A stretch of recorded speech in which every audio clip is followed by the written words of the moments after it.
Hello everyone. मैं M D Yadav और आप देख रहे हैं सूर्योदय सक्सेस पॉइंट। आज की इस क्लास में हम सॉल्व करेंगे कक्षा 6 और 7 की हिंदी की कार्य पुस्तिका का कार्यपत्रक 97 और 98। तो चलिए स्टार्ट करते हैं। 97 नंबर कार्यपत्रक। पहला है कि आप अपने दोस्तों के साथ गांव के आसपास या गांव में कहीं घूमने गए हैं, अपने अनुभव शब्दों में लिखिए। तो यदि आप गांव में गए हैं तो उसका अनुभव लिख सकते हैं। यदि आप गांव में ही रहते हैं तो उसी भी का भी अनुभव लिख सकते हैं। अपने शब्दों में गांव का हमें अनुभव लिखना है, किसी और जगह का नहीं लिखना है।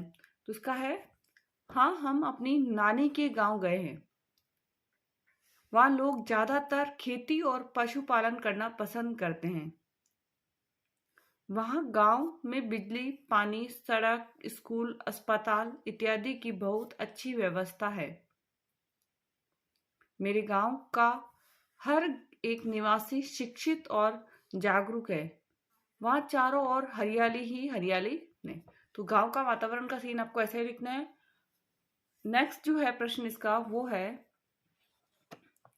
आप अपने परिवार के साथ किसी मेले या हाट में गए होंगे, उसके बारे में लिखिए।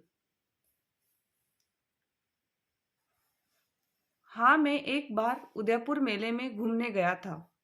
वहाँ छोटे से बड़े अनेक प्रकार के खुले झूले, चक्रियाँ, दुकानें, खिलौने, खाने पीने की चीजें उपलब्ध थी। हमने झूले का आनंद लिया, खिलौने खरीदे, मिठाई खाई और शाम के समय हम सब वापस खुशी खुशी घर लौट आए। तो किसी भी मेले का एग्जाम्पल आपको इसमें लिखना है। मेले का जो है वो प्रदर्शन आपको इसमें लिखना है। नेक्स्ट नेक्स्ट है, आपके आसपास आपने कोई बड़ी घटना या दुर्घटना, चोरी की खबर सुनी होगी। उस खबर या घटना के बारे में लिखिए। हाँ, हमने आसपास एक बार बड़ी बस दुर्घटना की खबर सुनी थी। हमारे विद्यालय के पास सुबह का समय था। सवारियों से भरी बस स्टेशन पर रुकी। हम भी विद्यालय आ रहे थे। तभी सामने से एक अनियंत्रित ट्रक तेजी से आ रहा था। हम जैसे जैसे दौड़कर सड़क से दूर चले गए, वह ट्रक बस से टकरा गया। लोगों को बस से बाहर निकाला गया और कई सारे लोग इस दुर्घटना में घायल हो गए। तो ये है थर्ड नंबर का आंसर। किसी भी दुर्घटना का आप इसमें लिख सकते हैं।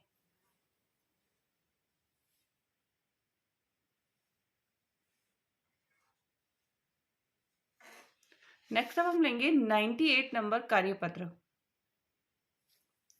कार्यपत्रक 98। दी गई कहानी को पढ़कर प्रश्नों के उत्तर दीजिए। एक धनी जमींदार बहुत बीमार था। उसने अपने तीनों पुत्रों से कहा कि उसकी मृत्यु के बाद वह उसके बिस्तर के नीचे खुदाई करे। उसकी मृत्यु के कुछ दिनों बाद उसके पुत्रों ने उसे स्थान की खुदाई शुरू कर दी। खुदाई से एक के ऊपर एक रखे 3 पात्र निकले। सबसे ऊपर वाले में मिट्टी, बीच में सूखा गाय का गोबर और नीचे के पात्र में भूसा भरा था। सबसे नीचे एक चांदी का सिक्का था। भाइयों को कुछ समझ में नहीं आया। भाइयों ने यह समझा अपने पिता के मित्र डॉक्टर साहब के सामने रखी तो वह हंसने लगे। उन्होंने कहा, इसका अर्थ बहुत आसान है। तुम कहते हो कि सबसे ऊपर वाले पात्र में मिट्टी है। इसका मतलब वह सबसे बड़े पुत्र को खेती देना चाहते थे। दूसरे पात्र में गाय का गोबर है। इसका मतलब हुआ कि वह दूसरे को पशुओं का झुंड देना चाहते थे।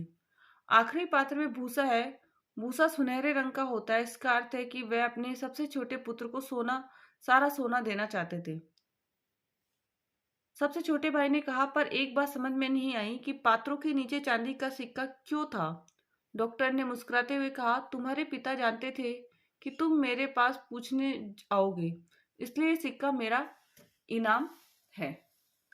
ये हमारा हो गया कहानी है। अब इसको अब हमको प्रश्नों के उत्तर देने।